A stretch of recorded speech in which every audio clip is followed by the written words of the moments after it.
Good evening, Nicholas. Good evening, Monsieur Davies. How are you? I'm good, thanks, mate. How are you? Good. How's your week been? Haven't really seen you much. My week's been pretty good. Yeah, bit of swimming, bit of climbing, bit of family action, the usual. I'm glad I haven't been in the water as much as I'd like. It's been a bit crazy in work, but I'm glad I missed a swim recently. Fill us in. What happened? Yeah. So me and good man like John met up for a swim sort of last week, and it was, what were we doing? We were doing Nap to Jackson's Bay.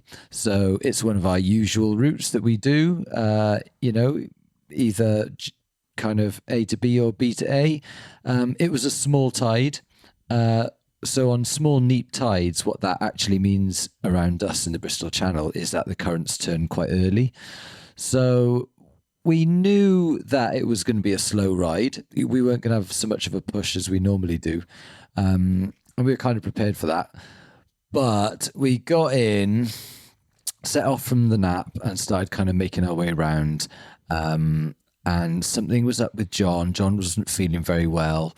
I kind of caught wind halfway through that he was being sick. Oh, dear. So I was kind of waiting on John a little bit. And then he was like, my head is like, let's push on a little bit. So we kept going. And what normally takes us to do that whole swim is maybe anywhere from 40 to 50 minutes. Max. Yeah.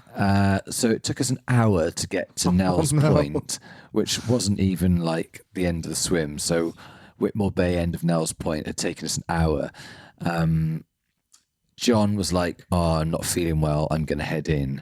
I was like, yeah, I know we're a little bit against it, but I'm going to push on through. It then took me another hour to get from that point around Nell's Point against the currents and against the tide and into Jackson's Bay. So I inched my way around Nell's past the NCIE tower, and anyone who was watching me must have thought I was absolutely either mental or stupid. Yeah. I'm so glad I missed that. So that was a 2-hour swim. Wasn't quite prepared for that, but yeah, made it and kind of enjoyed it in a really sadistic way once I was out. I'm so glad I missed that. It's been an eventful month, actually. The last swim that we both swam together, we had our big man Tom with us. And as we're swimming along, it is Baltic. Tom, who we've mentioned before, massive man-mounted of a man, powerlifting beast, and his wetsuit had ripped and opened up as we're swimming around Nell's, which is about 50 metres off. Now, how far off do you think? 150 metres off? Off where? Where did it rip? It was quite far out to sea, so you're probably about 400 metres out of Jackson's Bay off the beach, and then you hit about 400 metre mark, and then you hit Nell's Point and it starts to rip. So that's kind of the point of no return at that point. You're not swimming back to Jackson's unless you want to take an hour doing it. Yeah. And so he was left with this dilemma. Do I swim back or do I just carry on with his back just fully exposed? But we didn't know. We were a little bit ahead. We didn't actually realise that his wetsuit had come apart. So he was like, 50, 100 metres behind us. And we were just like, yeah, let's get on. We got to get, it's early morning. We got work to go to. So we carried on and just kept checking he was with us the whole way.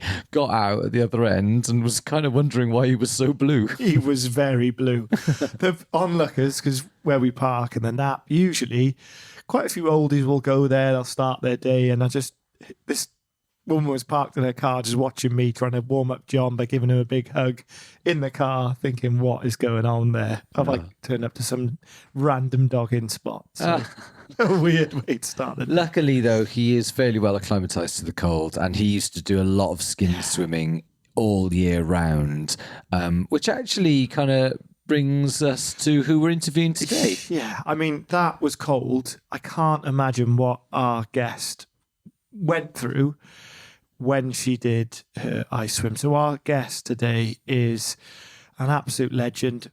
Notoriety from a documentary, a BBC documentary, known from her nickname, the Merthyr Mermaid. So much else we found out about her. A world record holder. She is from the Channel.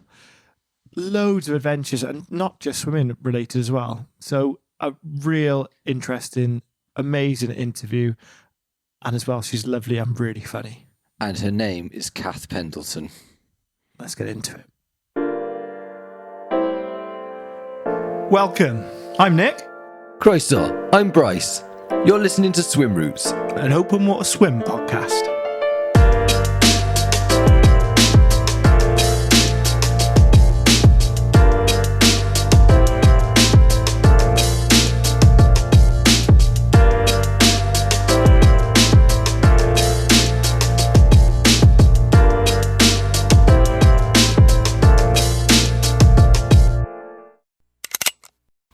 Who have we got in the studio? We have the very famous Merthyr Mermaid. I don't know if you both know both of us that well, so we better introduce ourselves as well. I'm Bryce. Hi. I'm Nick, and we were just laughing because I think I'm more of the South Wales stalker if you are the Merthyr Mermaid. I think I've done a lot of stalking of you the last few days, so we'll see how this goes. It was your birthday the other day, wasn't it? Yeah, happy birthday.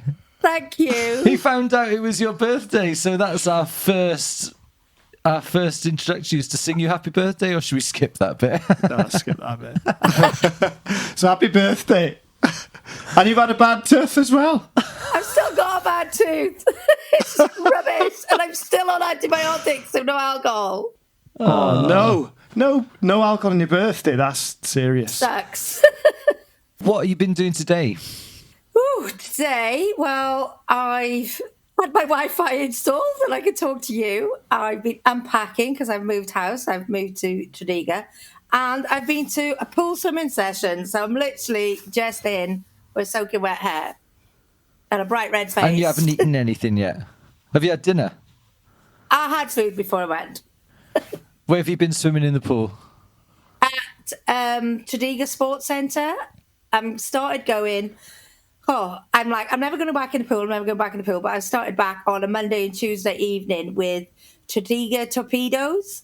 And they're putting me through my paces with all strokes and back crawl, which I nearly don't make it home. I can't do it. How are you finding that? Well, I've gone from one length to about 4 without drowning. That sounds horrendous. Having to do different strokes sounds absolutely horrendous. It's good fun, it really shows where you're a lazy swimmer and you just like kind of plod along and your muscles just know what they're doing. And then it's like, how can I not swim? I'd rather do butterfly than back crawl. Wow. Not me. No, definitely not. I like the bit where you said like lazy kind of front crawl swimming. That sounded quite good. That's right up our street, that is. Yeah. One gear. Don't abuse it. Well, you don't hurt, do you? You just swim and it doesn't hurt. And then you go to the pool session and suddenly front crawl really hurts. Yeah. And it's a tiny distance and it doesn't make sense. No. One gear's me. So, Cath, tell us a bit about like where you grew up. I grew up in a small village called Sennybridge up by Brecon. I'm one of 5 girls. I'm a twin. And my other sister so I was 52 with my twin on Friday, and my other sister was 53. And then my other sister's 54, and my other one's 55. So we're all really close. That's impressive. Bryce looks very shocked. I'm trying to do the math in my head about how you do that, like achieve that as a parent. Yeah, they didn't have much of a break. I think my sister was, let me work this out, 55 January, 54 February, 53 March, and 52 in March. So the 5 of us were really close. So my mum had like 5 of us under 3 or something. She's a legend, my mum. She's a legend. She sounds like an absolute ledge to be doing that for 5. 5 girls. So, yeah, and we all swam. Oh. There wasn't a lot to do back.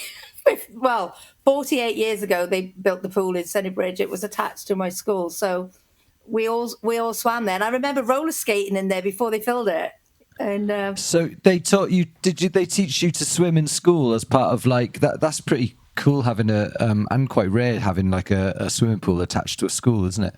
I know. I'm trying to think. I think we probably went once, twice a week even at school, where you think now children go for half a term in a certain year. It's like really sad to think that such a life skill's not being taught now. And, you know, everybody went because that was the only thing to do in the village. So the pool was open from 5 o'clock till 7:30. So you went home, had some food, and then went to the pool and came out 2.5 hours later, really wrinkly and smelling of chlorine. No wonder you developed gills from a young age. Yeah, I was one of those kids that could just swim underwater. They couldn't get me to swim on top of the water. I think that's why I like playing mermaids now, you know, and just diving down and mucking about, because it's easier than swimming on top. Go collect the brick from the bottom of the deep end. My favourite thing. I reckon in Brecon they wouldn't have had much budget for heating the pool either, so that might have helped in your later years. No, it was awful. Honestly, everybody used to come to so it was Bridge pool. It was an 18-metre pool, and I swear it must have been about 32 degrees. It was disgusting. Well, I didn't think so then, but we all swam in the river as kids. It was a natural thing you did at the Easter holidays and all throughout the summer. 6 weeks of the summer holidays, you were in the river every day. Did you say an 18-metre pool? Did they just not have a ruler or what? How did that work out? I think it was the space that they had at the side of the school. And then there was a hedge, and you literally opened the fire exit doors, and there was like maybe a metre or two, and then it was somebody's garden. Like back then, didn't have the Garmins, you'd be doing your head in. It doesn't meet the 25 metres. The OCD would not be loving that. Can you imagine trying to do the math? Like how many metres you've done? Oh. I can't remember 18 how far times a 7. mile was in there. Maybe would it have been 84 lengths or something like that? I don't know.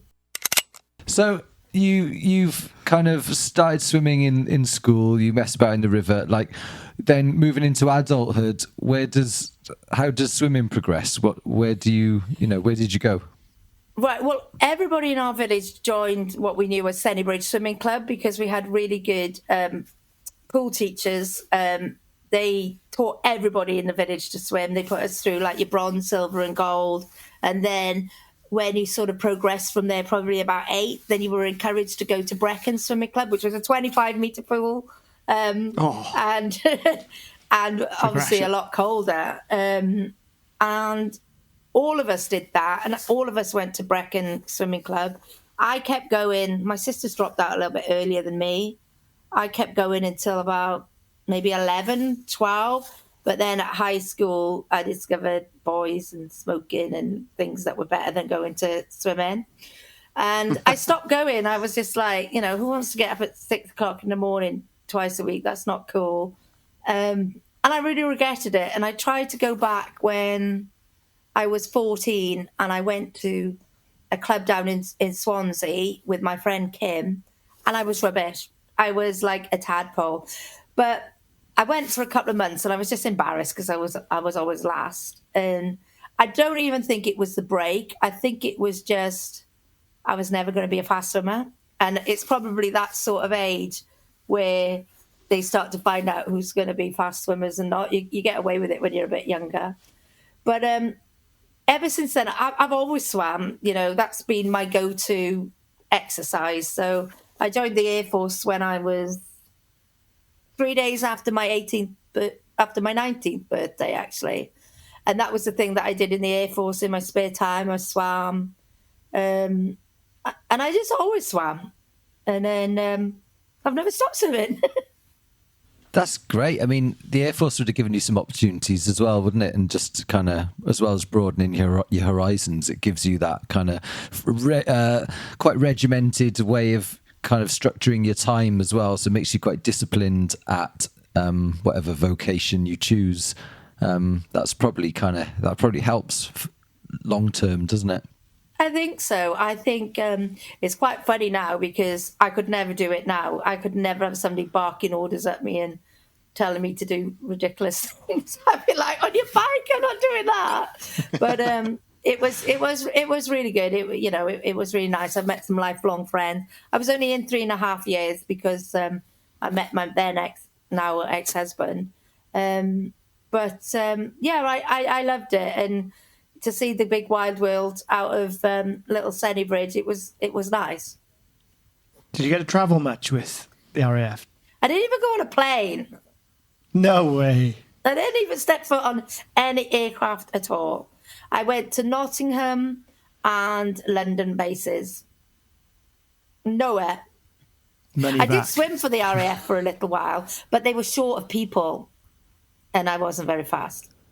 Well, don't tell people that. Well, We can edit this I bit was out. rubbish. I was rubbish. Did you just say all the RAF people are short? No, they were short people? short. They were short of people for the teams. Yeah. So how did you progress? Obviously, amazing you've done the channel, you swam the English Channel. How did you progress from not making it into the RAF team to swimming the channel? I guess we're jumping ahead a little bit here, but... The channel came about when I was small, and we used to go swimming every night after school and at the weekends to the same. My Uncle Freddie used to come up from Swansea to see my mum every Saturday. So I'd come home about 12 o'clock from the pool, and he'd be sat down watching the wrestling, and he'd say to me every Saturday, "Was the water wet?" And I would say, "Of course the water was wet." Every Saturday, exactly the same joke. And I used to say to him, "Uncle Freddie, quiet, because I'm going to swim the channel one day." And he was like, yeah. Because then you only seen it on like Blue Peter and on the back of Bryant May matches, because he used to smoke. Captain Webb used to be on the back. And I used to say, "See that? I'm going to do that one day." So I think then it kind of went, I hadn't really thought about it. But then I started doing triathlon, which was pool. And then that got me back into open water swimming. And I actually got really hooked on the open water swimming. So I started doing some 5Ks and 10K swims. I did my first triathlon in 2007, a pool one in Swansea. I swore I'd never, ever do one again. It was the most horrendous thing ever. Nobody told me you had to practice getting off your bike and go for a run. And I was only about 10 stone then, so it wasn't even an issue. I just hadn't really thought it through, kind of rocked up and thought I'd give it a go. And then I went back in 2011, and I absolutely loved it. And I did that for about 4 years. And then a back injury is what got me into the cold water swimming, because triathletes only sort of swam late April if the weather was nice until September. And I was like, well, what am I going to do through the winter if the only thing I'm any good at is swimming? And then I seen this advert for this winter swimming gala in Windermere, and I thought, what idiots would swim in the winter, like without a wetsuit, like loop. So I said to my friend Rachel, I said, I'm going to give it a go. So we went before the triathlon thing, gave it a go. First time I was just like shivering wreck. I was like, what was that about? Did it again, got completely hooked. And then it was through the ice swimming that I started meeting people that swum the channel. I didn't know anybody that swum the channel. And after that first winter, 2015, 2016, I was like, loving the cold water. I was like, well, what am I going to do now? All summer, like, it's going to be too warm. And I thought, I could do something big. I'd already done some 10K. I'd done a 7-mile swim, I think was my longest by then. And I drank too much gin. And I thought, 2 years' time, I'll swim the channel. So I Googled how to swim the channel. And it was just like pure from meeting people that would talk. It was quite weird from not knowing anybody that swum the channel to knowing about 10 people that swum the channel. And I was like, well, that'll keep me swimming through a couple of summers. And that's how it came about.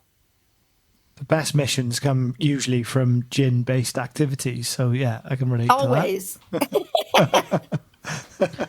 And where did you do most of your training for that then? The channel? Did most of it probably in the river at Brecon. There's a nice long stretch. You can do 1 kilometre up and 1 kilometre back. And I'm really rubbish at swimming in the sea. Because I don't swim in the sea. I've always swam fresh water. So most people are like, you should be faster in the sea. I swear, I'm like a snail. I'm like, I don't know.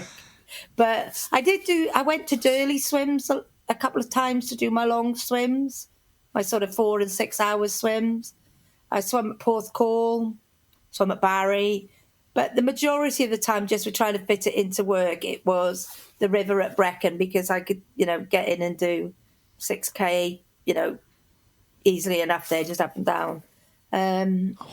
It's hard because it's such a lot of training that you've got to keep doing. And I did Windermere the first year in training. So what's that, 10 miles? And then the next year I did Windermere again, which was 11 miles that year because you got out somewhere else.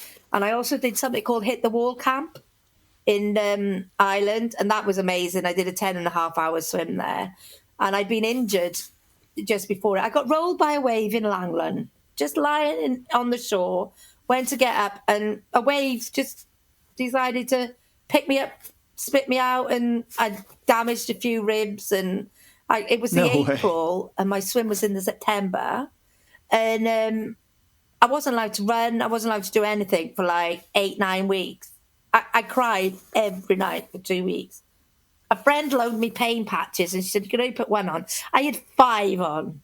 They didn't do anything. And that break, and that's what I always say to people, I decided make or break. I'd swum 7 hours by then. So I thought, right, well, I hadn't swum for 9 weeks. I went to Hit the Wall Camp. But there's no point me doing a 6-hour swim because I've already done a 7. I'll do the 10-hour. And it was 10.5 because they play with your head a little bit. And it was probably the loveliest swim I've ever done. So the break actually did me the world of good.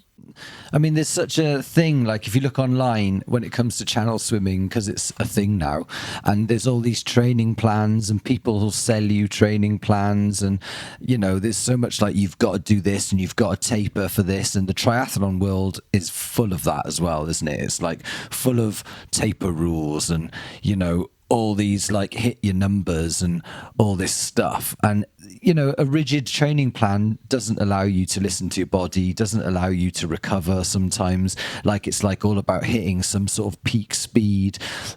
You know, rest is really important. And I think like this, so much about it is kind of let your body recover to be able to get back in. And the complexity of life. Like, yeah, don't factor in getting hit by a wave in Langland or whatever as well. It's just not having access easily to places that you can train long distance, you know.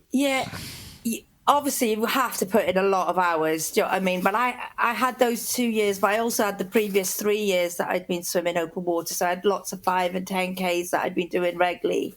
And, you know, some people said to me I didn't train enough, and I said I did what I could, and I went out asking people for plans and asking people that had done it. Till in the end, I was I'm not very organised anyway, and it just blew my brain. So the more that I was reading things, it was just really stressing me out. So I was like, well, I'm just going to go and do whatever I can.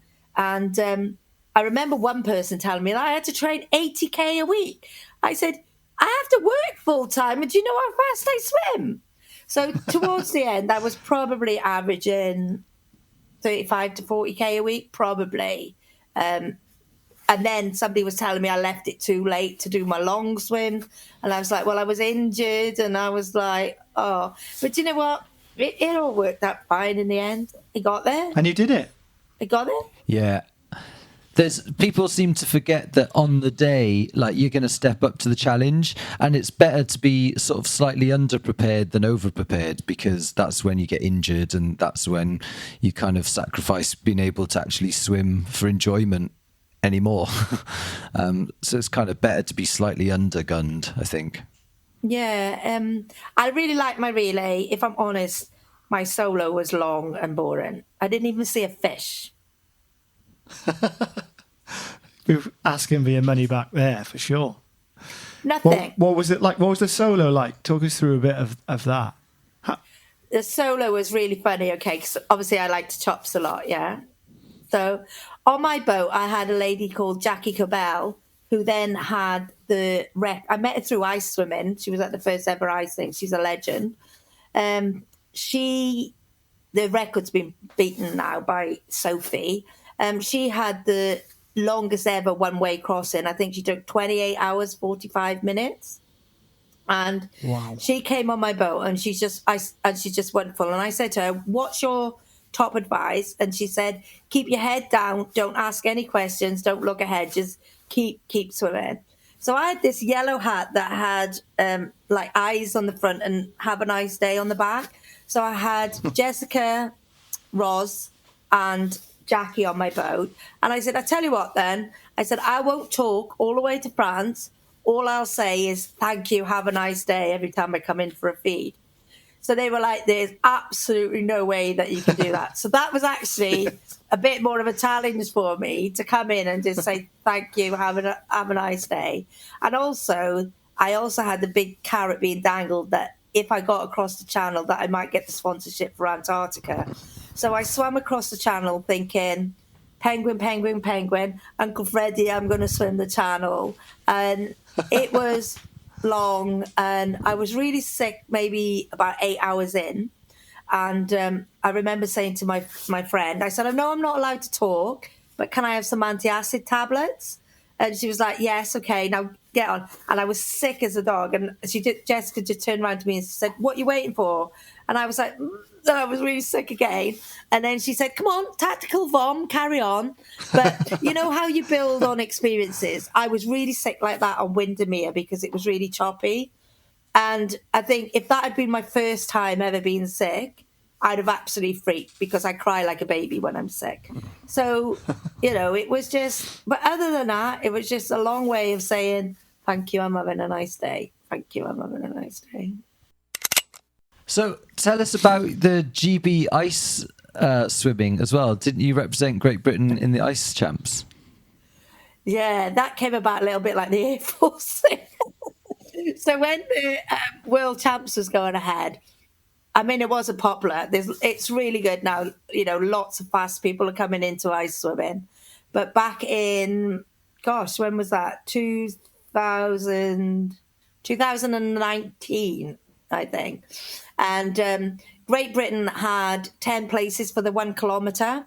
So my friend was like, will you come and do 500? I'm like, I'm not paying to go all the way to Murmansk to swim 500 because when you see me swim, I don't even look like I can swim for the first 10, 15 minutes. So I was like, nah, not doing it.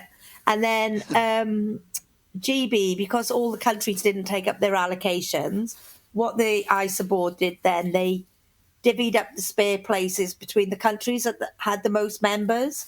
So Great Britain got 4 more places. So you had to put a bid in. And I got lucky and I went. And because it wasn't popular, I got a bronze in my age group. Woo woo! Yes! And I loved it. It was I think 1 degree or something. I came out with laughing my head off. I loved it. The only thing I didn't like about it, it was like a swimming pool, and I don't know how to do turns. You can't do tumble turns, but you have to just do touch turns. And I kept missing the board, and I was like, I really just want to go from A to B. It was a 25-metre pool. They spend about a week making this pool. They cut out the ice, and then they put a lane, and the whole time they've got the little machine going around because it freezes over in between the races. Bonkers. Oh, wow. If it was 18 metres, you'd be laughing. Yeah. Yeah. You'd have been world champ. Robbed. Yeah, if I was doing 18 metres and the others were doing 25, I still might have only got third. So for those who don't know you, which would be quite amazing if you're listening to an open water swim podcast, can you please tell us a little bit about the swim that made you famous? Famous.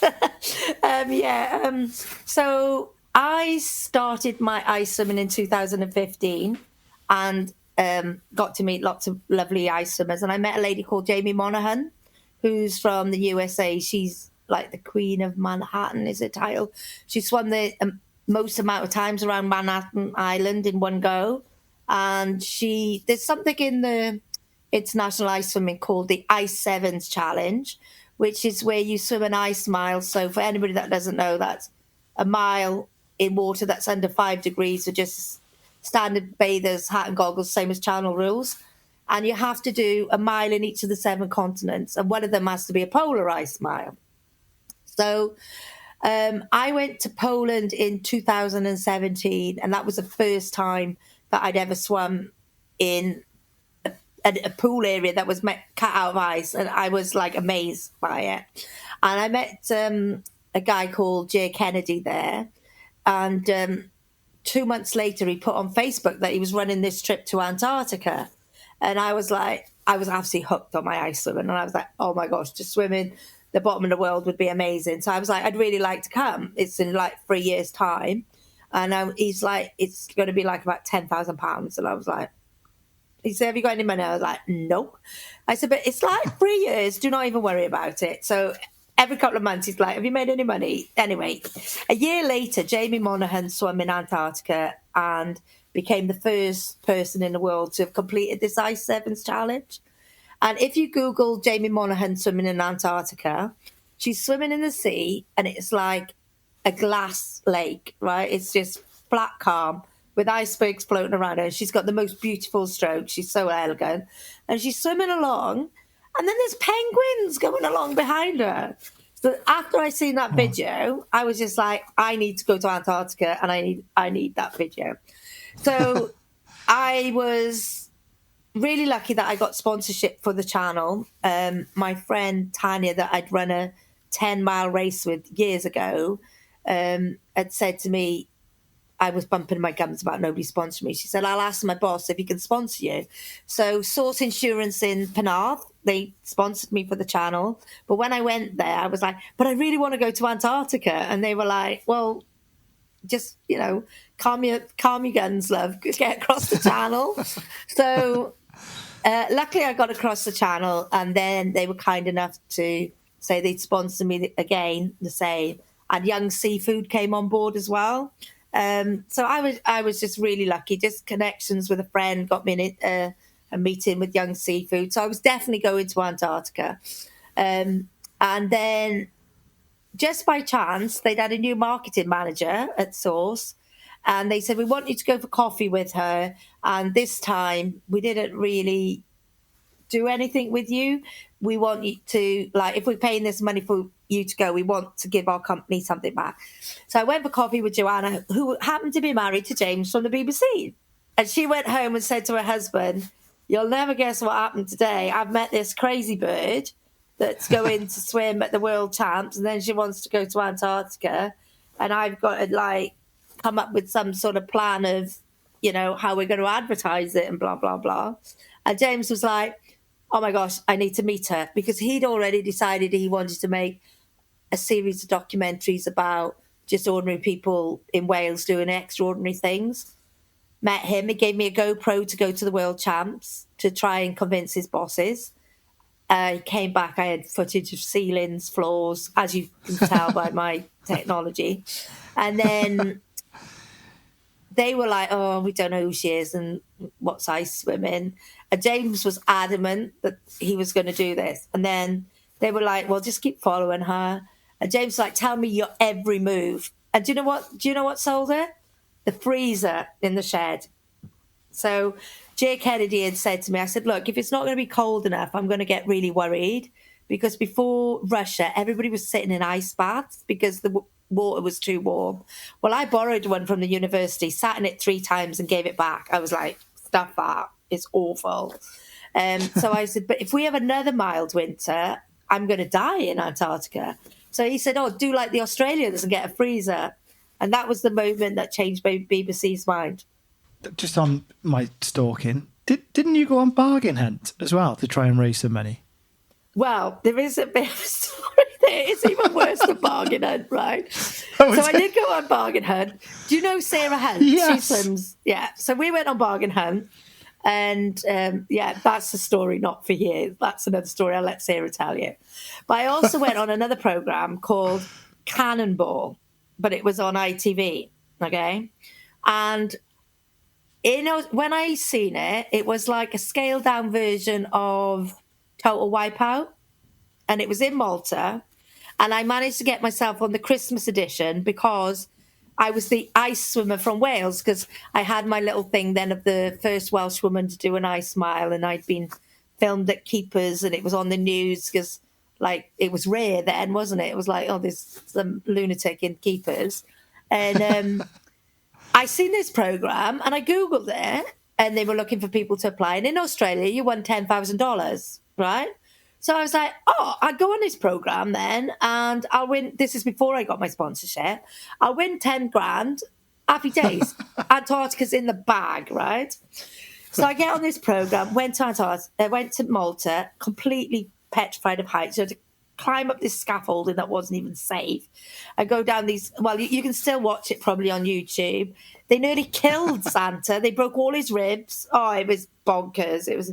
I guess what I phoned him a week before, and I said, if I win this program, like I was ever going to win it, because you have to swing from like a swing into a ball pit, which I've got no body strength at all. I'm rubbish. And they were like, what prize money, Cath? And I was like, well, the £10,000. And they were like, no, we just get a crappy trophy and get to meet Freddie Flintoff and Maya Jama. And I didn't get to meet Freddie Flintoff either. I came back, I was black and blue from head to toe. And it cost me about £500 in chiropractor fees because I was battered. It was not a good plan. I'm definitely going on YouTube to find that. I think there's some promo material. Funny. Cannonball. I'll send you a picture of me skating. Oh, and whose picture did they use for the ITV show, Skimming Across the Water? Me in my little dragon outfit at like how many miles an hour on some living lilo. I tell you what, though, that was some good foresight from your BBC man there to kind of see what was happening at that time and where that would go with the documentary. You know, he obviously had his fingers in the right pies then and could see the possibilities and kind of where I guess swimming was going, because that was right at the start of kind of 2020 and COVID and all that sort of stuff, wasn't it?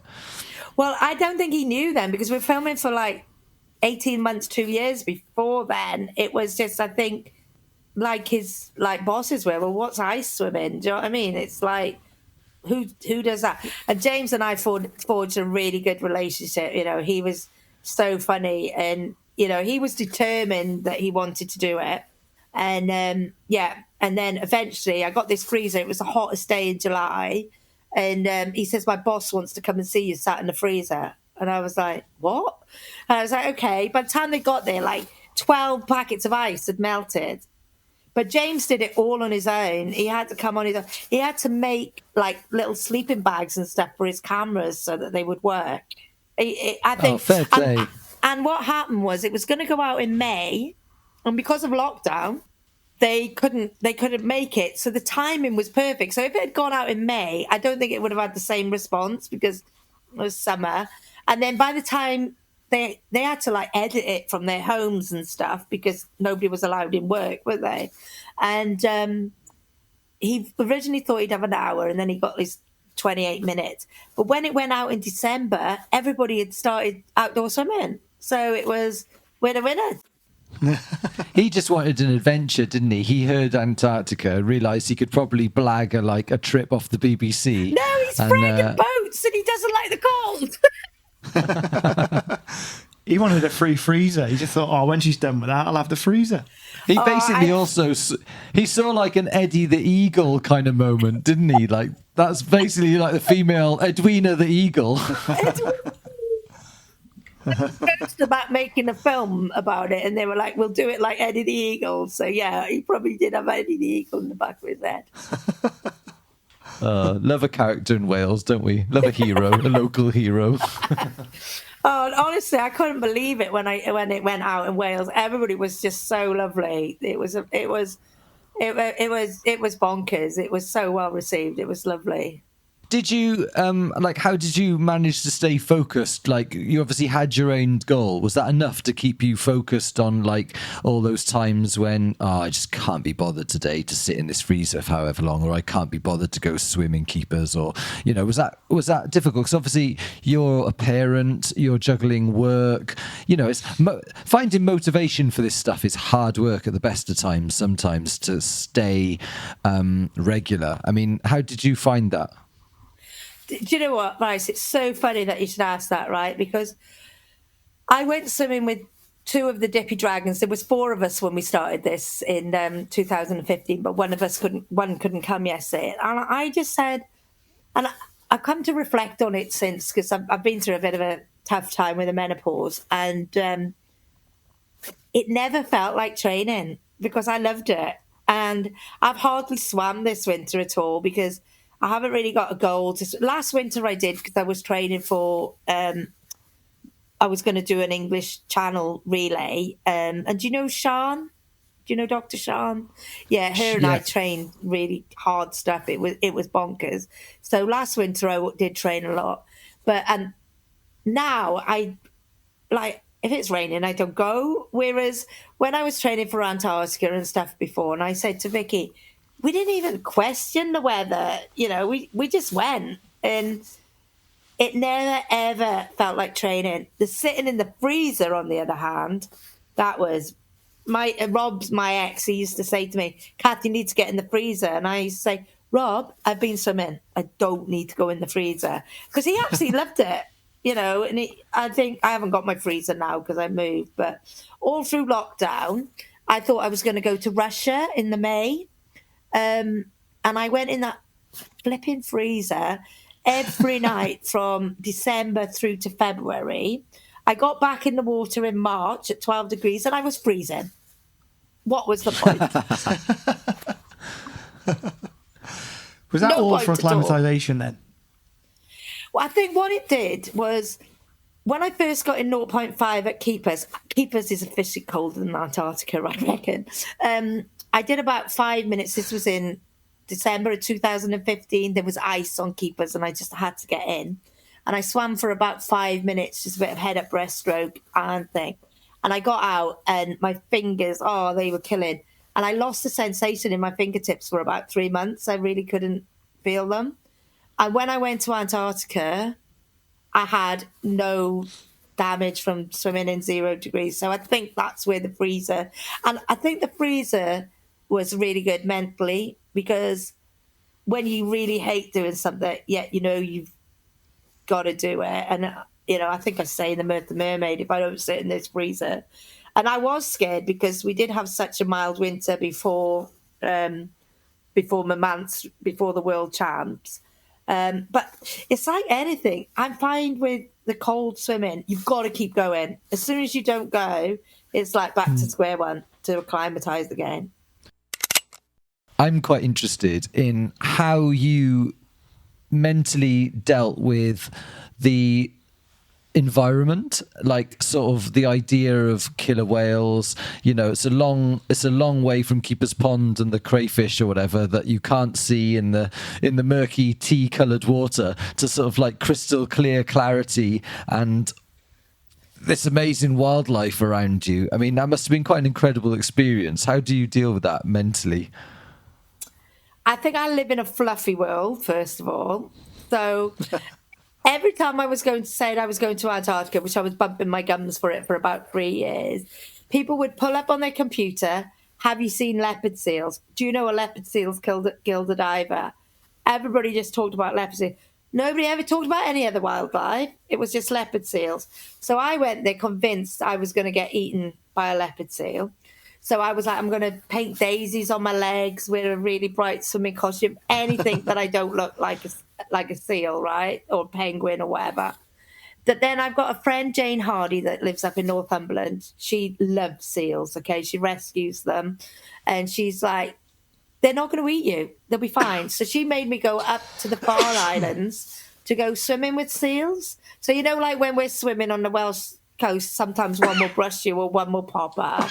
I must have been swimming with, 30, 40 seals. And they're big, aren't they? So my heart was pounding. So I was still only the whole time when James was like, you're going to be okay. And I was like, unless it's a leopard seal, then I might not come home. And, I got 2 kids at home. But the crew on the boat were like, if anything comes near you, you're out the water straight away. So there was somebody by the side of me on the boat. There was James with his camera, and there was a boat circling the whole time.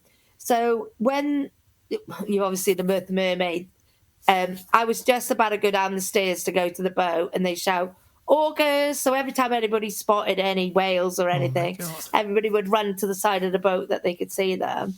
And it still didn't register with me, orcas. I just thought, I'm just having my coffee because I needed coffee because I hadn't had any because of the blood pressure test, and I'd waited. And Reddy said to me, are you coming to see them, Cath? And I was like, no.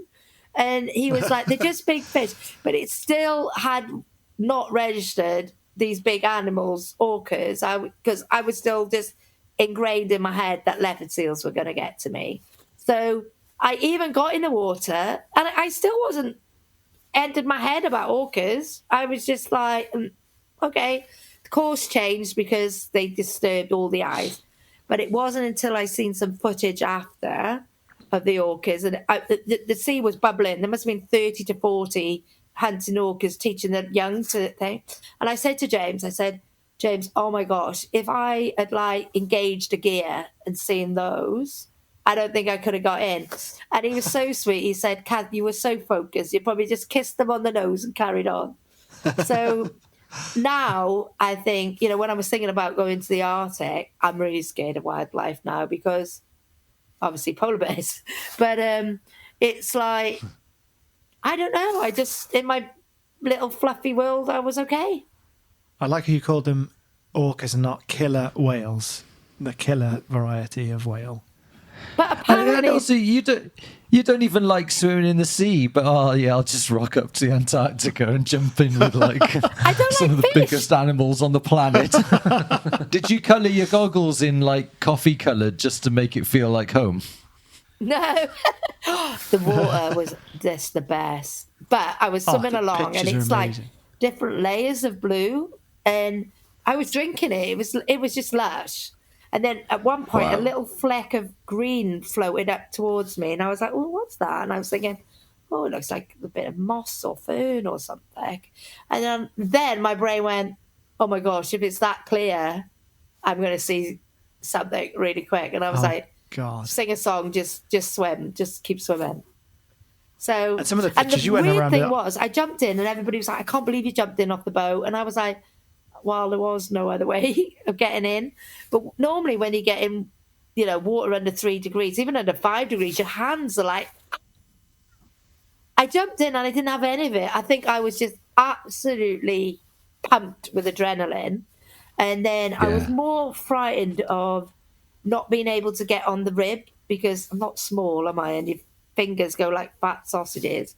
And I'd seen some people on a previous swim where they were having to be carried up from the bottom of the boat. And I was like, if that happens, it's going to be really bad. So you see me going up the steps on the Merthyr Mermaid, and I kind of get to the top of the steps, and the relief, I think the adrenaline just cut off because all of a sudden I went, oh, my fingers. You had some amazing pictures going past the iceberg. It was just, do you know what? I want to go back. I want to win a lottery, go back, put a bobble hat on. I'd like to go free diving there as well. I want to go back and just take it all in because I was so anxious. There was people saying to me that they were going to stop me if I didn't do it in 30 minutes. And I was like, I think I got down to 31 minutes in Keeper's Pond because I was doing like an ice mile a week before I went. And I was like, I can't swim an ice mile under 30 minutes. So why are you putting the pressure on me?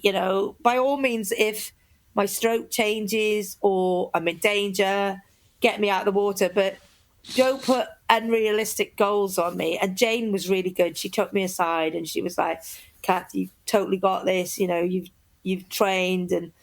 And James was like, Cath, you totally got this. And Jay Kennedy, bless him, he couldn't do it. I mean, it was his dream to get a record, but then he was unwell and he was like, Cath, and he knew how I swam because we'd swam together in Keepers, we'd swam together in Poland, and he was on my boat, so watching me, so he knew. And at the end of the swim, one of the people that said that they were going to get me out, they were like, oh my gosh, your stroke rate didn't change at all. It was like the same. And I was like, I love that bit in the documentary where you're getting ready and they're saying, what are you doing? We're not even halfway yet. Where they're going to drop you off. And then I thought it was funny to say, well, at least this iceberg's the halfway point. I remember getting to that iceberg thinking, oh my gosh, my arms, my shoulders were really killing me because obviously I was trying to swim fast and I was kicking and everything. Can you see it? I'm kicking. I never kick. And I was like, oh, my shoulders are really hurting. And then I was like, where I said about being sick and you call on, I was like, Cath, get a grip. You were in the English Channel for 16 hours, 45 minutes. You know, you got at the most 20 minutes to swim, stick your head down and swim like. But it was phenomenal. And I would love to do it again because I was just so worked up that I wasn't taking in the beauty until afterwards. And then we went on like a little excursion around the icebergs the afternoon after my swim. And I was like, oh my gosh, this place is amazing. But before that, I was just like walking around like that. Yeah, so hard to take it all in because you're so focused on like one goal. And like you said, there's so much anxiety kind of around that one thing that you're there to do. And yeah, it's hard to take in everything else, the beauty of your surroundings. Yeah. I'd done a lot of kilometres at like 0 point something up at Keepers, do you know what I mean? And I think my coldest ice mile up until then was like 3, but I'd swum a kilometre and a 750 in the same day in Poland. So I knew I had it in me. And, you know, I was coming out of an ice mile fine, you know, on the time. But having never done that distance at 0, most people's ice miles after about 1,200 meters, that's when it starts to go really wrong. Right. But I loved it. They were like, you could have carried on. I was like, yeah, I loved it. Obviously, my body would have said enough's enough at some point. But yeah, it was amazing. So I never went to Antarctica to break any record. I went to Antarctica because I wanted a video of me swimming with penguins behind me, just like Jamie. And I was lucky enough that I had James tagging along, do you know what I mean? And I was doing the I-7s and I was going to tick it off in my own time. You know, it wasn't to be the first to do the I-7s or anything. It was just something that I was really loving. But it left a really sour taste in my mouth when I had an issue about getting this Guinness record recognised because they stopped doing first. And anyway, and that kind of, at the time, kind of consumed me a little bit because sort of the imposter syndrome comes in and I was just like, well, nobody swum that far south, but you've got a record for swimming a K. So I was really fired up that up until a couple of months ago, I was going to the Arctic to do the highest swim in the Arctic, and it was going to be filmed, and that kind of kept me going. But that's been going for like a couple of years, and I'm just like, and then I hit the menopause, and it was just like, oh, you know, and I've just actually gone like this, and I'm now in this really nice place now where I'm like, do you know what? I don't have to prove anything to anybody because somebody said to me, well, could you actually do it? And I was like, yeah, if I put my mind to it, I could do it because it would, you know, it would just be, but I don't want to train for it. I don't want all that money to be spent. Don't get me wrong. I'd love for somebody to take me to the, you know, as far up as they could, but it's a lot of money and it's a lot of training. I free dive now. I've learned to free dive. I'm enjoying that. I don't want to do the deep stuff. I just want to put a tail on and stay under the water like a kid for longer. And I'm learning to row next month because I've got this notion that I want to row the Atlantic for my 60th birthday. Oh, awesome. Oh, amazing. That's so good. Like, because so many people get caught up with, oh, I'm known for this, so that's what I've got to do. And I've got to keep doing that. And I've got to keep doing like one up on myself and proving my worth to everyone and living up to this name I've created. It's such a dark, deep hole to fall into. And it's really good that it sounds amazing that you've kind of like come to terms with that. Yeah. And I did fall into that hole and, you know, and I'm up at 10 ice miles now. And I was like, and you have to pay every time you do them. And I was like, no, do you know what I mean? 10's a nice number, and people are really, you know, it's just really humbling when people say, oh, I got into this because of you, and I'm just like, cool. And then people say, you know, for a while I was like, yeah, I'm going to go to Antarctica, and it was only because I felt I needed to prove a point, and I'm like, no. And I've been really lucky. Loads has happened. You know, I was ice freediving with Louise Minchin in a Fearless book along with 17 other amazing women, and I've met like loads of people through that, and And it's just, I just want to just toodle along, and if I fancy doing something, I do it, and if I don't, I don't. So tell us a little bit more about your freediving journey. That sounds really exciting.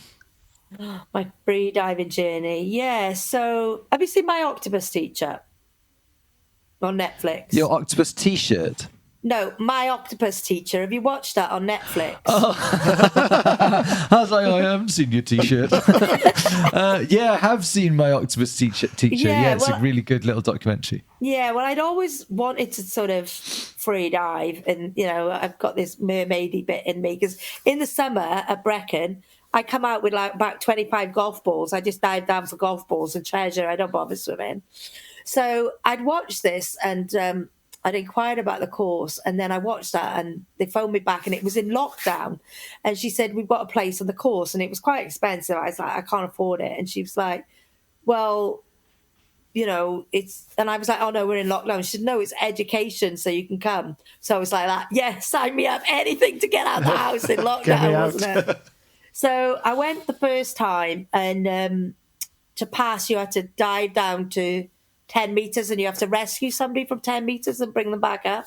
And I couldn't equalize my years past 7. And I had a couple of swim events coming up. So I was like, the perforated eardrum's not going to go down well.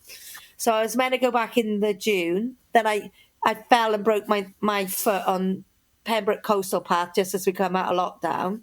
So I went back in the October. And then Louise Minchin had approached me to say she wanted to include me in her book, for a chapter in her book. Was I going to do any ice swimming? And I was like, well, this Arctic's there, but it's not really happening. But 2 girls from Ireland, Dee and Claire, had told me they were going freediving to Finland. And I was like, oh my gosh, that sounds really cool. So I said to Louise, I'm going freediving. It's my 50th birthday, and I want to treat myself to freediving. When she's like, what's that? So she already dives, and she's a phenomenal swimmer. So she had a crash course in freediving, and off we went to Finland to dive under the ice in the dark. She's nails. She loved it. I was like, I'm never doing that again. I'll do it in the daylight. But it was such good fun. And, I was going to go back. I couldn't go back last year because I couldn't afford it. And I was going to go back this year. And then I moved house. And I just want to go back and experience it without the fear of the first time I did it. 'Cause the first time we did it, it was pitch black on a lake. You got in this big triangle in the lake, and you thought you'd just like duck down underwater and swim under, but you actually physically push yourself under about 1 meter thick of ice to swim along 15 meters to pop up the other side. And then find your way. Oh my! I can't think of anything worse. Are you following a light? No, what you're hooked on a line, and there's ropes that go from each hole. So you did have to take a torch, and I had, our adventure lights that we wear when we're swimming, so you could actually see that a little bit. They could see it flashing through the ice. But it's just pitch black. But in the daylight the next day, Louise was like, oh, lie on your back and push the bubbles. And because I was used to doing it the next day. It was really good fun. You could take a little bit longer. And you expect the ice to be really jaggy, but it's really smooth. And it was beautiful. And we were just like posing under the water for pictures and stuff then. That's incredible. I don't know, I can't remember the name of the documentary, but there's a really good documentary that follows a woman who, I'm sure she did something like 80 or something like that. The Deepest Breath. Is it The Deepest Breath? Oh, that was an emotional roller coaster. Oh, that's so sad. Yeah. Oh. That's where her boyfriend died. Yeah, I don't want to do the really deep stuff. I've made that really. I train every week in freedive. Well, not every week, but I try to go every week on a Friday to the pool, and they know that I don't really want to go really deep. I just want to go probably maybe 30 meters will be my max that I'd like to build up to. And then I just want to be sort of 5-10 meters underwater with a mermaid tail on. Amazing. It's good to have clear goals, isn't it? They're very woolly, but I know I don't want to go down. There's no way on this earth that I want to go down until my chest is so compressed, and then I run the risk of coming out and blacking out. It's a little bit like ice swimming. When I see people having really bad recoveries and like just awful, I think, what? Why would you do it? Do you know what I mean? So, and you see them on the deepest breath. That people are pushing themselves to, their timing is perfected so well to how deep they can go and know that they can come up and not black out. That for me, kudos to them, not for me. Yeah, that's hardcore. The documentary I was thinking of was I can't remember if I think they were Scandinavian, and there was two sisters, and one of them, and it's under the ice, sort of, A to B along the rope. I can't remember what it's called, but the lady that I'm talking about is Joanna Norblad. She's got some amazing stuff on Instagram. I can't remember what it's called. She had an injury with her leg, and that's how she started doing it. And her sister's a photographer. Oh yeah, I've seen that. Yeah, incredible like technique of sort of like really strong breaststrokes kick and just glide, and then the arms, and it's amazing. I'm trying to practice it in the pool, and my bottom is very buoyant, so trying to get the weightage right is quite difficult. I'm useless at that. I like swim underwater with breaststroke arms and a scissor kick. Oh, do you? Yeah, I don't like. My knee doesn't like lateral movement anyway. I can do front crawl underwater as well. That's quite a good technique. I'm like, my mind's still blowing a bit paddle. It's kind of a doggy paddle. It works though. It totally works. Yeah. Just going back to the cutting the ice and going through. I'm a bit. My mind is blown from that, because aren't there currents and stuff that could take you off course and you don't get back through the hole? No, you're on a line. It's not the Bristol Channel.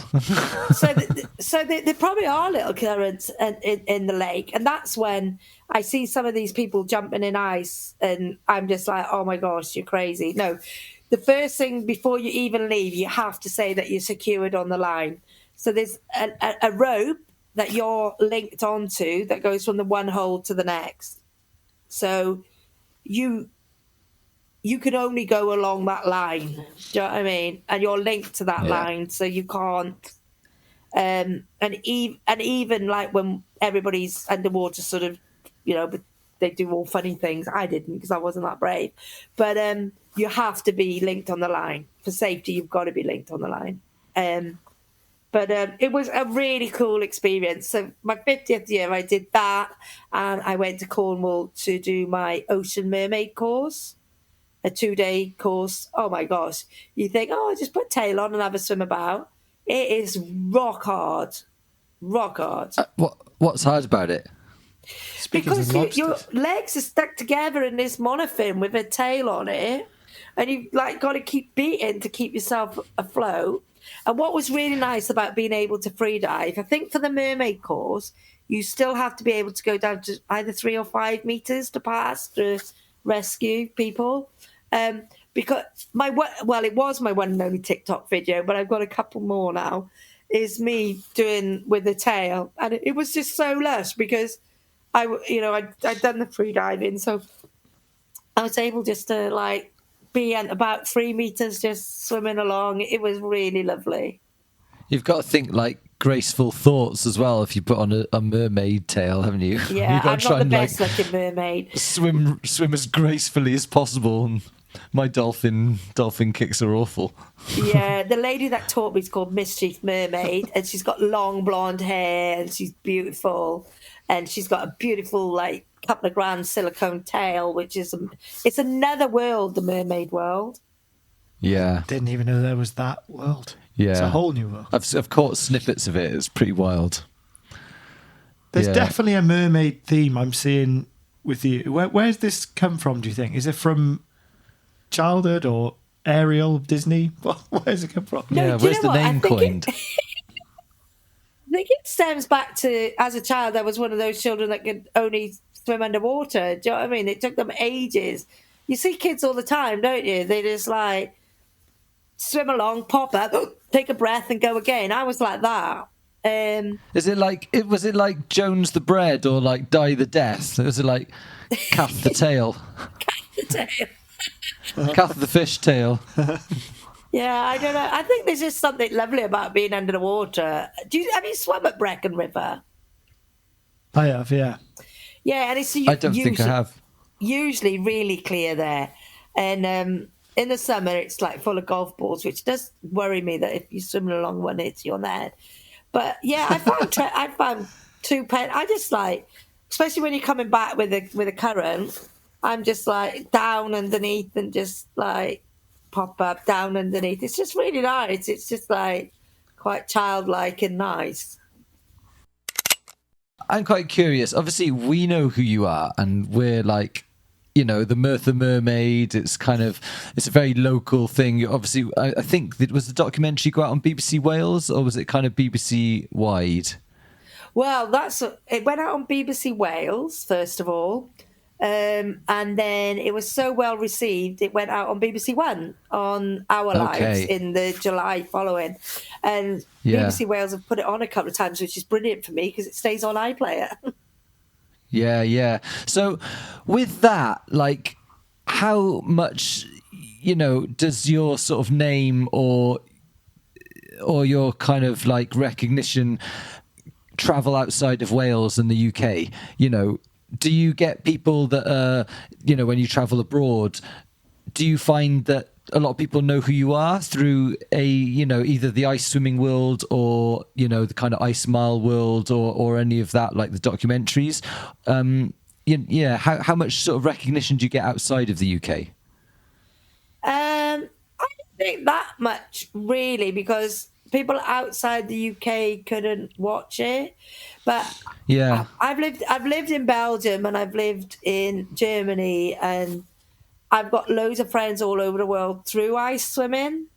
So, and again, like the blue tits and Facebook and, you know, stuff like that. I mean, it was shared so much on Facebook. So I have met people all over the world through, they've seen it because they've seen a link somewhere. But I think, I mean, Wales were great. They were daft over it, you know, and I was up in Scotland recently. And I think because of the way it fell and how popular it got, the timing was just perfect because there was not really anything else out there like that then. But you've got Becca Harvey's Ice Smile now as well. Have you seen that? No. No, I stopped. The Merthyr Mermaid killed it for me. I was like, there's no point. That's it. No, Becca's got a lovely film, and it's her journey of how she trained so hard for it in lockdown. And it's a tough world because I went to Amsterdam to do my 10th Ice Mile, and the water was too warm. You know, you get this crazy thing that the water's too warm, and you're forever, which is sad with climate change, and you're forever chasing these temperatures, and it becomes quite expensive then. Do you know what I mean? It's like, or it's too cold and it's frozen. I just like that you're finding new things now, new adventures, and that's, yeah, as long as you're happy, that's all that matters. Oh, I still love it. I still love it, and, you know, I get in, but I just don't feel I need to go. Do you know what I mean? I go if I want to go. Oh, I've been really busy because I've moved from Scotland and I've been moving house. So I think that's had an impact on it. I was training for a little while in December and January because I was going to be doing another Ice Mile. I went to Scotland in December, and then I didn't get to do mine because they ran out of light, and I let everyone else go first because I already had 9, do you know what I mean? Or 10 or whatever. And then where was I meant to go? Oh, yeah, Holland, and it was 6 degrees. It was too warm. So I think that finished me then. I was just like, I can't chase it for another couple of months. I'll leave it at 10. Yeah. We've talked before, actually, about just sort of the danger of crunching numbers and following the numbers and kind of, expectations that sort of you feel that are there. But, you know, it's kind of all made up in our heads, really. Yeah, it's like forge new paths, isn't it? It's way more fun. Yeah. I reckon the ice must slow down. I reckon the ice must slow down time for you because you seem to fit so much into your week. I think you have an extra day. You're saying about free diving on a Friday, then you're doing this tonight. Like, you got so much going on. Oh, I know. I'm just, if I'm not busy though, I'm miserable. And then same. I think I've got ADHD actually, but I just run on the adrenaline, and I don't sleep much. I've spoken to about a friend about whether I should get diagnosed, and she said, well, she's a psychiatrist, and she's like, I don't think the medicine would agree with you. I was prescribed some antidepressants when I was going through the menopause, a bit like Davina McCall decided the normal route, and they completely switched me off for 6 months. I was like, they stopped me doing weird things, but I was like, you could have told me I'd won £10 million on the lottery, and I would have gone, oh, that's nice. And you could have said my best friend had died, and I would have gone, oh, did she? So, like she said, got completely off the subject. So I'm just like, I'll just let it be there. It is what it is. And I crash and burn every now and again. I'm disorganized. Like when I came onto the thing, oh, you told me I needed headphones. I didn't have them. Did you hear me stumping my toe going out to the car? Yeah, but never mind. But, you sound like my spirit animal. We're the same people. It's just, I think it is what it is. Do you know what I mean? It's like, I think it's benefits sometimes, and other times it's a curse. Yeah, it's just finding the best way to channel that energy, isn't it? You know, I think we all in this virtual room have a little bit of exactly what you've just talked about, and finding ways to kind of keep yourself ticking and spend your energies in positive ways, and recognize the signs when something's going awry. The biggest thing that I've learned now in my 52nd year, it's taken me, I was going to do it in my 50th, is to learn to say no.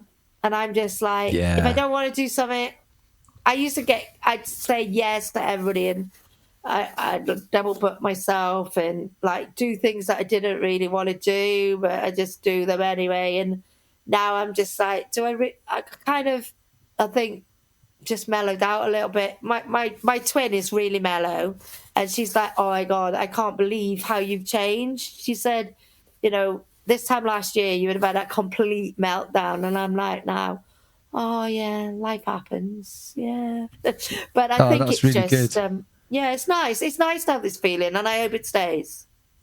There's hope for us yet. That I'm still waiting for that moment when I learn to say no. You have to get to 52. You have to get to 52. This is self-help with Cath Pendleton.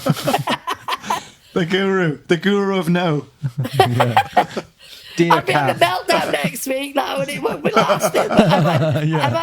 Meltdown with Cath Pendleton. I'm like, can we just interview you? That's a great idea. Can we interview you every Monday? And just see, we'll chat to you for an hour every Monday and see where we're at. Next Monday, I might be like, no, I'm trying to. I mean, even about accepting that the Arctic, you know, I could have pushed for the Arctic to happen. We were going to film it, and you know, some budgets didn't come in at the end, and it was just like the young lad that's filming with me, lovely. He was like, "Oh, we can push and we can do this," and I'm just like, I haven't got the energy to do it. Do you know what I mean? It's like Antarctica was wonderful, you know. Let somebody else go and get it, unless I win millions, and then of course I jump at the chance to go. Or if there's a listener out there that's got so much money they don't want to know what to do with, if they want to give me $100,000 to go to the Arctic, I'll go. But it's just it's like, yeah, that must have been quite refreshing though, to have a bit of a weight off your shoulders, just kind of coming to that conclusion quite happily. Yeah, I like that. Like, it's a nice feeling just to be like a bit more chilled about things rather than expectations. Do you know what I mean? But I think the problem is the more you take on and the more that you do, this is therapy with Cath, you put those expectations on yourself. You just have to learn to say no, and then that's it. But I couldn't say no to people because I'm just like a yes person. Yeah. We're all just passing the time, really, aren't we? You know, finding ways to pass the time at the end of the day. So you might as well pass the time doing the things you want to do that make you happy. Yeah. This year is bringing for me, I start my Learn to Row course next month. That should be fun. I need to do that because if I don't like it, obviously I can forget about rowing the Atlantic, right? Yeah. Because as a kid, I always wanted to go up Everest as well. And then I went to watch Molly Hughes's talk. She's in Louise's Fearless book, and she was the youngest person to ever have summited both sides of Everest. And I went to watch her talk, and in my naive way, hadn't realised about. I've been to Mount Kenya, and I've been on a couple of altitude hikes, and I'm pretty okay at altitude actually, but I hadn't realised that you have to spend days in crampons going across these really deep crevices on just a ladder. And I'm absolutely petrified of heights. You wouldn't get me across the ladder on day one. So that's well gone off my bucket list. It's gone. So I'm fancying the rowing because I think it'd be a nice way to do something else with the water and keep fit and just mix it up a bit. The free diving, I really want to go and do lots more mermaiding. Just a little bit like finding new swim. Just jumping in the car at weekend, heading down to Cornwall or heading to Pembroke. The people that I free dive with, they accept that I don't want to push really deep stuff. I met a lady that's similar to me. Well, she can go a lot deeper, but she's quite happy to do the level that I want to do, so that's good. So a bit of that. Keep going to the pool squad training. I'm actually enjoying it. I'm actually really enjoying it. When I got divorced and I moved back to Wales in 2006, my kids were like 4 and 8 or something. And on a Friday night, most singlies would go out to the pub or something. I used to get a babysitter and go to Brecon Tri Club swimming. And I used to love it then. And then I completely fell out of love with pool swimming when I found open water again through Tri. But now I'm going back and it's just really nice. It's really sociable. So from 6 to 7 on a Monday, they all laugh at me because I drowned doing backfall. They all laugh at me because I can't stay under the water because my bottom brings me to the top. But it's just a really good crack. Do you know what I mean? So I'm enjoying that. So Ullswater in July. And Dot 10K in September. And other than that, I'm just winging it. I could talk to you all night, Cal. I think you are a spirit animal. I think we come from the same stream. We are the same person. Two little we need to hook up. We've had a couple of failed attempts at kind of doing some swims, but we should try and make it happen this year. That was when I was in a bad place, sorry, and I was just like, something was That's always all right. happening. It's life, isn't it? It's life and it's how it goes. But now I got no excuse. Let's do it when we're all up for it. I would love to do I'm up for putting on the mermaid. Yeah, you put on the mermaid tail. I'll jump in the rowboat. You can swim. Actually, put that on, it'll slow you down. That's what always worried me about coming with you, because you'd have to do circles around me, wouldn't you? We nearly went the one time, I can't remember what happened. But I think you're overestimating us. We're pretty relaxed these days. I just go for the snacks, to be honest. That's it. I just have to work out things go, because I need a new garden shed. I need loads of stuff. I was actually thinking that because it's really easy for you to train if you get a row machine. It's like it's super good training, isn't it? In your own time. We needed this conversation. Yeah. I'm winning at life. What a great idea. Yeah. A rowing machine. Yeah. It's probably not quite as interesting filming you, though, than getting in the ice bath in your shed and getting on your rowing machine. But, give him a call, see what he says. Yeah. Do you want to film me? I'm not doing it until I'm 60. Watch me sweat for 45 minutes.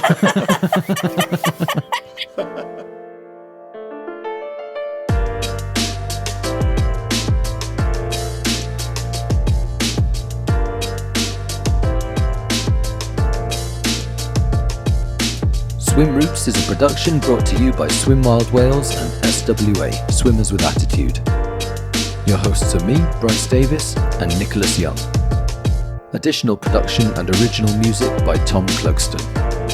Visit swimwildwales.com for information on open water swim coaching, events and guiding, or follow us on social media to keep up to date with our open water swim expeditions and adventures. Thanks for listening.